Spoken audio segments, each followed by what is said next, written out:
우리에게 주시는 말씀은 로마서 9장 1절에서 18절까지의 말씀입니다. 우리가 한 절씩 교독하고 마지막 절은 함께 읽도록 하겠습니다. 나는 그리스도 안에서 진실을 말하고 거짓말을 하지 않습니다.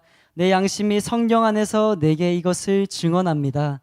곧 내게 큰 근심이 있다는 것과 내 마음에 끊임없는 고통이 있다는 것입니다. 나는 내 형제 곧 육신을 따라 된 내 동족을 위해서라면 나 자신이 저주를 받아 그리스도에게서 끊어진다 할지라도 좋습니다. 내 동족은 이스라엘 사람입니다. 그들에게는 양자됨과 영광과 언약들과 율법을 세우심과 예배와 약속들이 있고 조상도 그들의 것이요 육신으로는 그리스도도 그들에게서 나셨습니다. 그분은 만물 위에 계시고 영원토록 찬양받으실 하나님이십니다. 아멘. 그러나 하나님의 말씀이 파기된 것 같지는 않습니다. 이스라엘에게서 난 사람들이라고 해서 다 이스라엘이 아니고 아브라함의 씨라고 해서 다 그의 자녀가 아니기 때문입니다. 오히려 이삭에서 난 자라야 내 씨라고 불릴 것이다 라고 하셨습니다. 곧 육신의 자녀가 하나님의 자녀가 아니라 오직 약속의 자녀가 씨로 여김을 받는다는 것입니다. 약속의 말씀은 이것입니다. 내년 이맘때 내가 올 것이니 사라에게 아들이 있을 것이다. 그뿐이 아닙니다. 리브가가 또한 우리 조상 이삭 한 사람을 인해 임신했는데 그 자식들이 아직 태어나지도 않고 또 어떤 선이나 악을 행하기도 전에 택하심을 따라 되는 하나님의 뜻이 행위로 인하지 않고 오직 부르시는 분으로 인해 서게 하시려고 리브가에게 말씀하시기를 큰 자가 어린 자를 섬길 것이다 라고 하셨습니다. 기록되기를 내가 야곱은 사랑하고 에서는 미워했다 라고 한 것과 같습니다. 그렇다면 우리가 무슨 말을 하겠습니까? 하나님이 불의하십니까? 결코 그럴 수 없습니다. 하나님께서 모세에게 말씀하시기를 내가 긍휼히 여길 자를 긍휼히 여기고 내가 불쌍히 여길 자를 불쌍히 여길 것이다 라고 하셨습니다. 그러므로 이것은 원하는 사람에게 달려있는 것도 아니고 다름질하는 사람에게 달려있는 것도 아니고 오직 긍휼히 여기시는 하나님께 달려있습니다. 성경에서 바로에게 말씀하시기를 내가 이를 위해 너를 세웠으니 곧 너로 인해 내 능력을 나타내고 내 이름이 온 땅에 전파되게 하려는 것이다 라고 했습니다. 함께 읽도록 하겠습니다. 이와 같이 하나님께서는 원하시는 사람을 긍휼히 여기시고 원하시는 사람을 완악하게 하십니다. 이제 안섬을 목사님 나오셔서 공동체 강고를 전달해 주신 후 하나님의 일반적인 선택이라는 제목으로 말씀을 증거해 주시도록 하겠습니다. 오늘 우리에게 주시는 하나님의 말씀은요, 하나님의 일방적인 선택이라는 제목으로 함께 말씀을 나누도록 하겠습니다.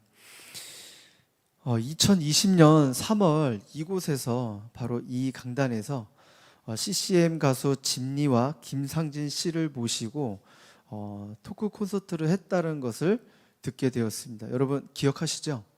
여기서 이제 CH 플러스 알파 이제 이니셜과 함께 여러분 그런 콘서트를 가졌다고 했는데요. 1시간 이상 토크와 이제 콘서트가 이제 이어지면서 이제 가수들의 찬양을 들으셨을 텐데 그들이 많은 곡들을 불렀습니다. 이제 그 중에서 김상진 씨가 부른 곡이 있었을 텐데요. 여러분 김상진 씨 하면은 가장 대표되는 곡이 무엇입니까? 그렇죠. 너를 선택한다입니다. 근데 그 곡의 가사를 보면 이런 가사가 있습니다. 나는 언제나 너를 선택한다. 어떤 이가 세상을 다 준다 해도 나는 언제나 너를 선택한다. 내 모든 것을 포기해야 할 때도 나는 너를 선택한다. 하나님께서 우리를 향한 그 사랑의 고백 같은데요. 내가 어떤 모습과 환경과 처지에 있는지 상관없이 하나님은 나를 선택한다라는 그 가사가 너무나도 참으로 위로가 되고 감사한 가사인 것 같습니다. 여러분 언제나 너를 선택한다라는 것은 어찌 보면 그냥 일방적인 것입니다. 상대방의 의견과 상관없이 그냥 선택당한다라는 뜻처럼 보입니다. 어떻게 보면 집착이고 무서워 보일 수가 있습니다. 그러나 그렇게 말하는 사람은 사람이 아니라 완전한 하나님이라면 우리는 이야기가 달라지는 것입니다. 오늘 본문 말씀이 이와 같은 일방적인 선택의 모습이 하나님께서 우리에게 하신다라는 그 메시지를 담고 있는데요. 오늘 말씀을 통해서 하나님께서 우리에게 계속해서 어떠한 메시지를 주시는지 함께 살펴보도록 하겠습니다. 우리 1절에서 2절 말씀 함께 살펴보도록 하겠습니다. 1절에서 2절 말씀 시작.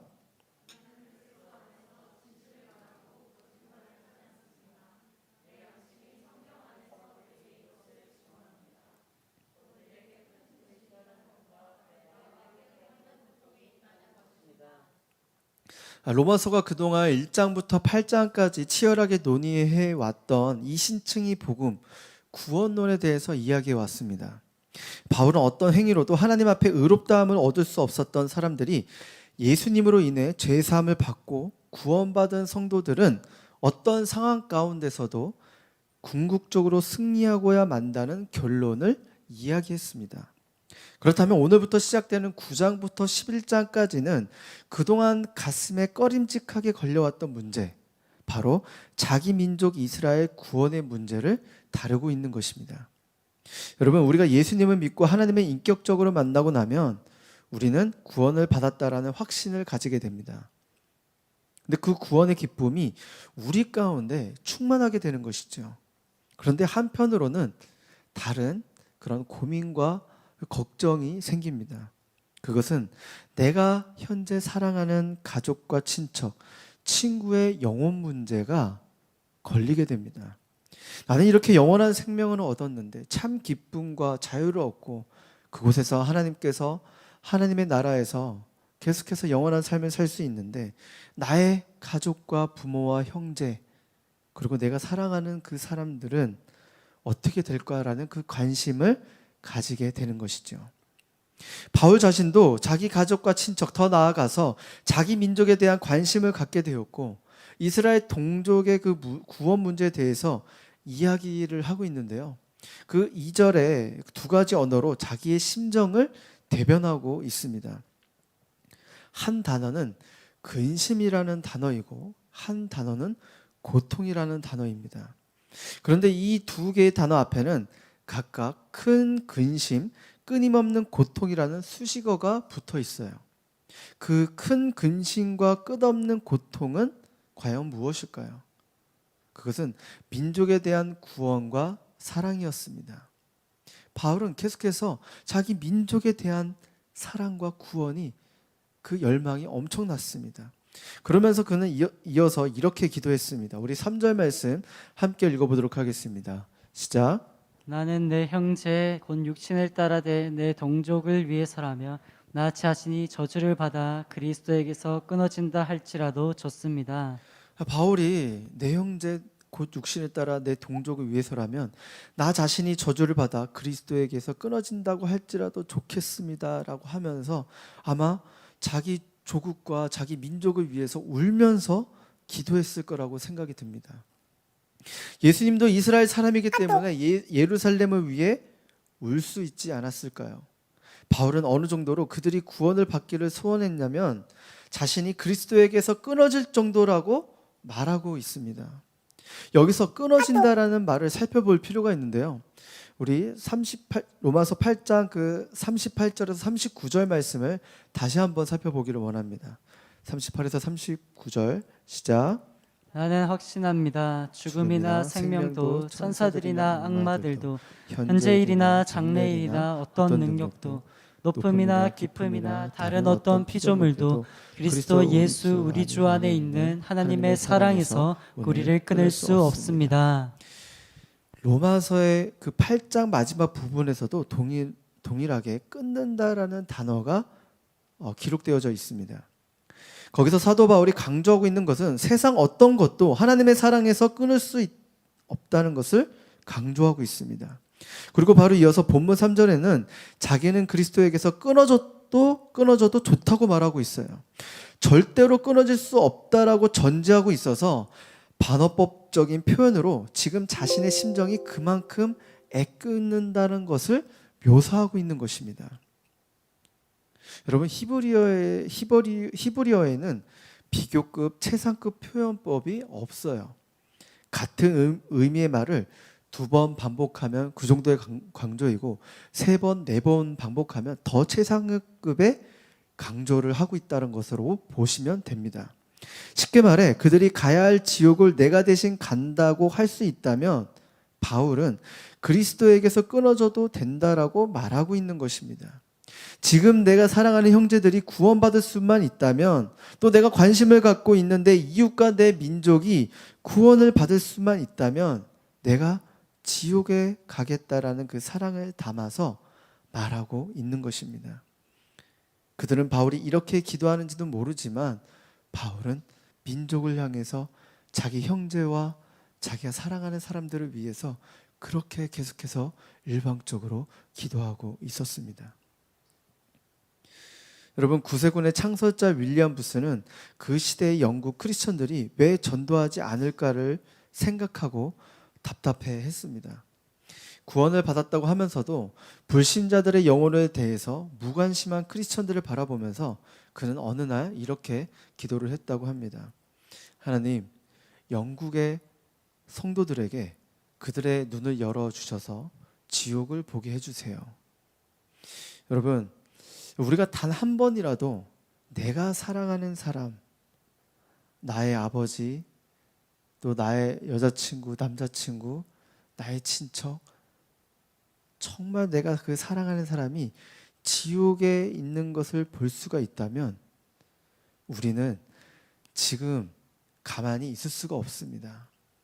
현재 그냥 우리가 하나님 그들을 예수님 믿게 도와주세요, 하나님 구원시켜 주세요, 이 정도의 기도로 우리가 가만히 있을 수가 없는 것이죠. 지금이라도 그들을 위해서도 어떻게 해서라든 복음을 전하기 위해 우리는 노력할 것입니다. 제가 어느 날 저랑 친하게 지내던 한 형이 갑자기 샤워를 하다가 심장마비로 죽었다는 소식을 듣고 충격을 받은 적이 있었습니다. 왜냐하면 그 형은 언젠가 제가 친하게 지내면서 같이 술자리도 있으면서 그 형에 대해서 복음에 대해서 이야기는 하긴 했었거든요. 그래서 이 형은 언젠가 이렇게 하다 보면 복음이 들어가고 구원 내가 전도를 해야지라는 대상이었기 때문에 그 형이 갑자기 그 다음날 술 마시고 나서 샤워를 하다가 심장마비로 죽었다라는 그 소식이 저한테는 너무나도 적지 않은 충격이었습니다. 그래서 그 이후에 깨달은 것은 복음은 기회가 될 때 전해야겠구나라는 생각을 가지게 되었습니다. 친했던 형이 그렇게 갑자기 죽어서 저한테도 충격인데, 이게 만약 나의 가족, 나의 친척, 내가 사랑하는 남자친구, 여자친구, 또 아내와 남편이라면 지옥에 있는 모습을 보기 싫어 더더욱 우리는 복음을 전하는데 힘쓰게 될 것입니다. 사도 바울은 3절을 아마 이런 심정으로 표현했을 거라고 생각이 들어요. 내게는 커다란 근심이 있다. 그칠 수 없는 고통이 나를 괴롭히고 있는데 그것은 내 사랑하는 형제들이, 내 이웃이 구원을 받지 못하고 있다는 사실이다. 그러나 그들이 구원을 받을 수가 있다면 하나님의 사랑에서 내가 끊어질지라도, 내가 그들이 가야 할 지옥을 대신 갈지라도 그들이 구원받기를 원한다. 아마도 이런 고백을 하면서 사도 바울은 울면서 그들을 위해 계속해서 밤낮으로 기도했을 것입니다. 사랑하는 여러분, 비록 우리가 사도 바울처럼, 모세처럼, 예수님처럼 민족의 구원까지 생각해서 기도하지 못할지라도 내가 사랑하는 가족과 친구와 친척, 구원에 대한 부담감과 책임감을 여러분 가운데 가지고 있다면 여러분, 기회가 되실 때 복음을 전하시기를 바랍니다. 전도할 대상은 언제나 여러분 곁에 있지 않습니다. 영원히 함께 있지 않습니다. 기회가 된다면 전하시기를 바랍니다. 여러분, 그들을 향한 기도를 멈추시지 마시기 바랍니다. 계속해서 나의 부모님을 위해서, 나의 형제 자매를 위해서 기도하고 있는데 여전히 뭔가 복음의 문이 열리지 않은 것처럼 보여서 좌절하고 힘들고 힘이 빠질 수 있지만 여러분, 계속해서 그들을 향한 구원의 기도를 멈추시지 마시기를 바랍니다. 또한 여러분들이 삶으로 예배 드리면서 부모님께 잘해드리고 또 형제 자매에게 크리스천의 모습의 본을 보이시기를 바랍니다. 사도 바울과 같은 거룩한 부담과 진정으로 그들을 사랑하는 마음을 가지고 살아갈 때 우리의 삶을 통해 그들이 하나님의 때, 하나님의 방법으로 그들이 중심 가운데 예수를 내 구주로 고백하는 사건이 반드시 일어날 줄 믿습니다. 우리는 계속해서 그 기도를 멈추지 않아 그들이 언젠가 하나님의 방법으로 하나님의 때에 구원을 얻는 저와 여러분 되시길 주님의 이름으로 축원합니다. 우리 로마서 8장 마지막 부분에서 바울은 하나님의 사랑에 대해서 언급을 하고 있는데 오늘 본문에서도 이와 비슷한 내용을 언급하고 있습니다. 우리 8장 그 35절 말씀 함께 읽어보도록 하겠습니다. 시작. 누가 우리를 그리스도의 사랑에서 끊을 수 있겠습니까? 환난이나 공고나 핍박이나 배고픔이나 헐벗음이나 위험이나 칼이겠습니까? 누가 우리를 그리스도의 사랑에서 끊을 수 있겠습니까? 라고 바울은 그렇게 이야기하고 있어요. 이 말은 바꿔 말하면 하나님은 한 번 구원받은 성도들을 결코 버리시지 않는다라는 것을 말하고 있습니다. 하나님은 결국 그들을 구원의 자리에 세워 그들을 향한 계획을 완성하신다는 것을 이야기하고 있어요.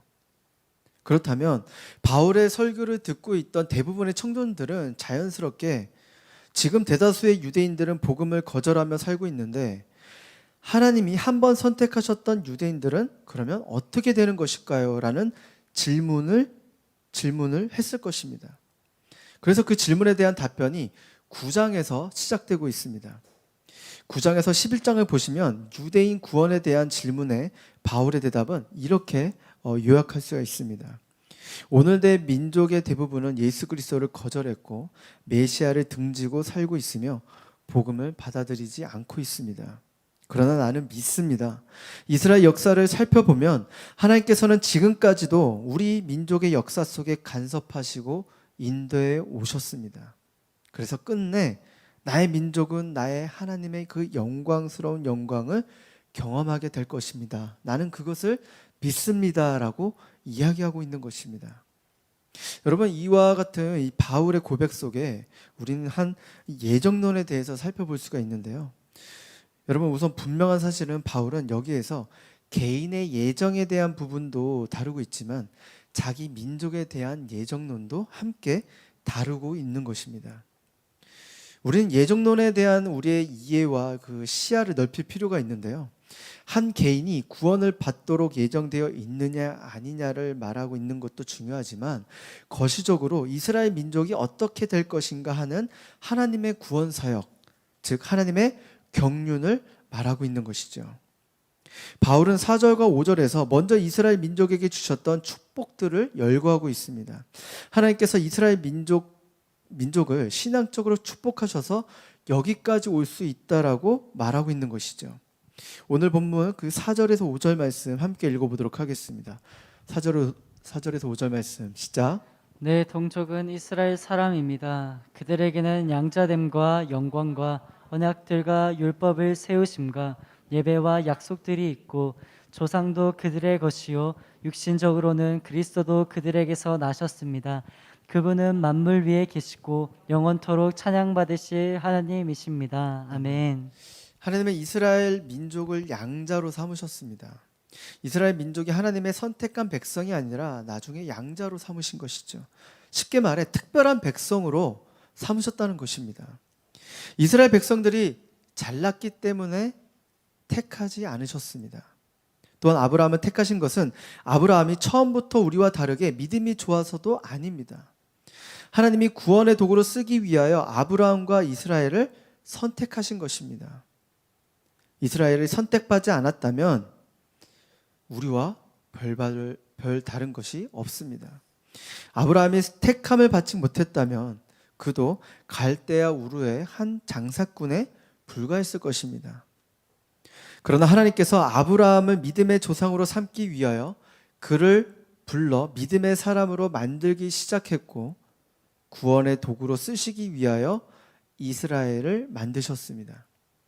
여러분, 문제는 인류가 타락한 것입니다. 아담 이후에 모든 인류가 타락했기 때문에 하나님은 독생자를 보내 이 인류를 모두 구원해야만 했습니다. 그렇다면 어떻게 예수님을 세상에 어떻게 보내야만 하는가라는 것이 하나님의 고민이었을 것 같아요. 그냥 아래서 깨어나서 보낼까? 아니면 하늘에서 뚝 떨어져서 보낼까라는 그 이상한 방법이 아니라 정말 인간과 그 같은 방법을 취하셨습니다. 어떻게 취하셨나요? 여자의 몸을 빌려서 성령으로 잉태케 하셨습니다. 하나님은 한 인간이 어머니 뱃속에 자라나는 모든 과정을 예수님이 똑같이 겪게 하셨습니다. 하나님은 이 여자 하나를 위하여 오래전부터 아브라함 한 사람을 선택하신 것이죠. 그리고 한 민족을 선택했는데 그 민족이 바로 이스라엘인 것입니다. 그리고 또 한 국가를 선택하셨습니다. 그 국가가 바로 다윗의 국가입니다. 그래서 육신적으로는 아브라함과 다윗으로부터 예수님이 태어나셨습니다. 이처럼 하나님께서는 메시아가 태어날 수 있도록 길을 만드신 분인데 그런 분이 이 민족을 완전히 버리실 수 있을까요? 사도 바울은 그렇지 않다라고 이야기하고 있습니다. 그런데 안타까운 사실은 이스라엘 백성, 즉 유대인들이 결정적인 순간에 메시아를 거부했습니다. 메시아를 위해 준비된 민족이자 메시아를 위해 예비된 사람들이었는데도 불구하고 그들은 메시아를 거부했고 배척했고 십자가에 못 박았습니다. 이것이 사도 바울에게 있어서 너무나도 큰 고통이자 아픔이었습니다. 오늘 계속해서 우리 11절에서 13절 말씀 함께 살펴보도록 하겠습니다. 시작. 그들이 아직 태어나지도 않고 또 어떤 선이나 악을 행하기도 전에 택하심을 따라 되는 하나님의 뜻이 행위로 인하지 않고 오직 부르시는 분으로 인해 서게 하시려고 리브라에게 말씀하시기를 큰 자가 어린 자를 섬길 것이다 라고 하셨습니다. 그육되기를 내가 야곱은 사랑하고 에서는 미워했다라고 한 것과 같습니다. 방금 읽어보신 이 구절을 보면 좀 난해한 말씀이 좀 있습니다. 이제 이 난해한 말씀을 보고 어느 두 신학자가 이걸 가지고 토론을 했는데요.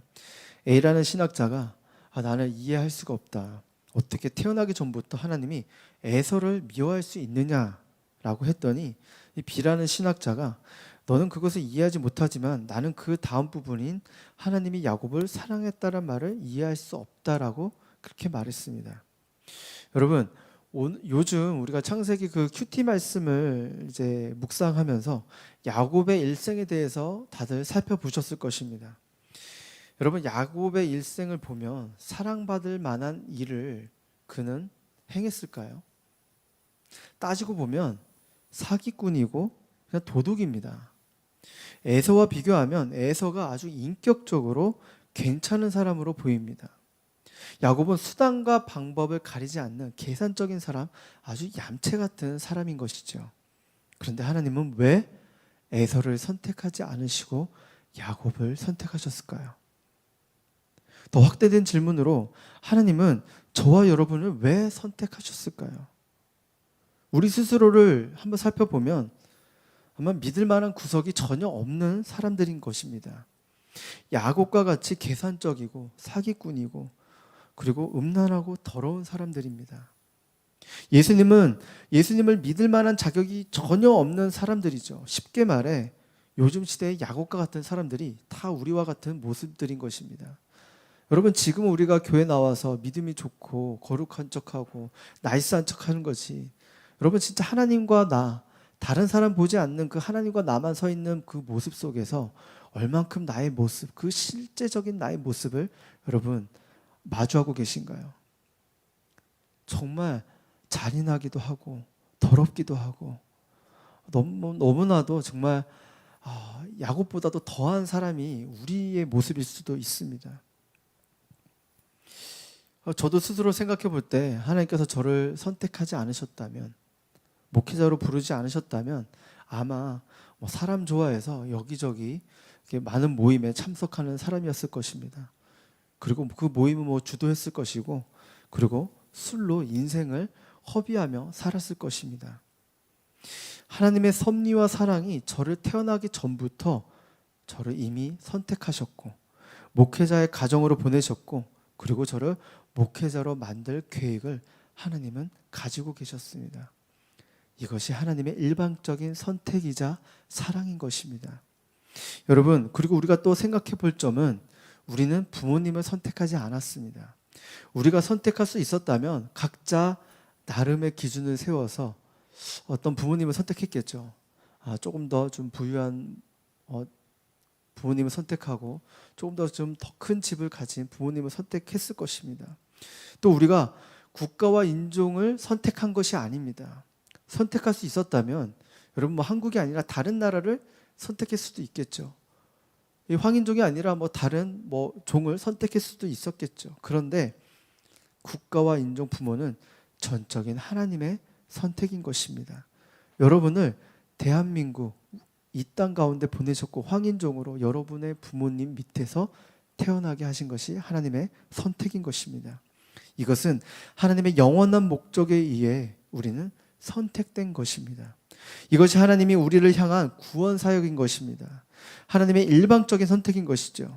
여러분, 저는 하나님의 말씀을 묵상하면서 하나님은 은혜와 자비, 긍휼하심이 많으신 하나님을 쉽게 발견할 수가 있습니다. 하지만 묵상하다 보면 이런 말씀들도 쉽게 발견할 수 있지만 다른 모습들도 발견할 수가 있습니다. 어떤 모습 중에 어떤 모습이 있느냐? 그거는 하나님은 일방적이고도 강제적으로 끌고 가는 모습을 볼 수가 있습니다. 강권하신다는 그 모습을 발견할 수가 있는 것이죠. 저도 아이를 키워가면서 키우면서 느끼는 것은 부모만큼 어쩌면 강요하는 사람은 있을 수 없겠다라는 생각이 들게 되었습니다. 우리 아들이 아직 어리기 때문에 무슨 옷을 입어야 될지 모릅니다. 그래서 아이에게 그냥 부모의 눈에 이쁜 옷을 강제로 입힙니다. 그리고 우리는 이쁘다고 얘기를 해요. 그리고 부모가 만든 음식을 묻지도 따지지 않고 그냥 먹입니다. 그리고 여행이나 우리가 가고 싶은 어디 카페나 또 아이가 가고 싶은 부분을 갈 수도 있겠죠. 그러나 아직 표현이 안 되기 때문에 저희가 편한 것도 생각해서 데리고 갑니다. 또 아이가 위험한 것을 들고 있다면 그것을 강제로 빼앗고 또 혼을 내기도 합니다. 그런데 이러한 모습을 다른 사람이 본다면 부모가 무조건 잘못했다라고 볼 수가 있을까요? 그것이 강요라고 말할 수가 있을까요? 만약 부모님이 이러한 행동들이 없었다면 여러분 우리는 이렇게 지금까지 성장할 수가 없었을 것입니다.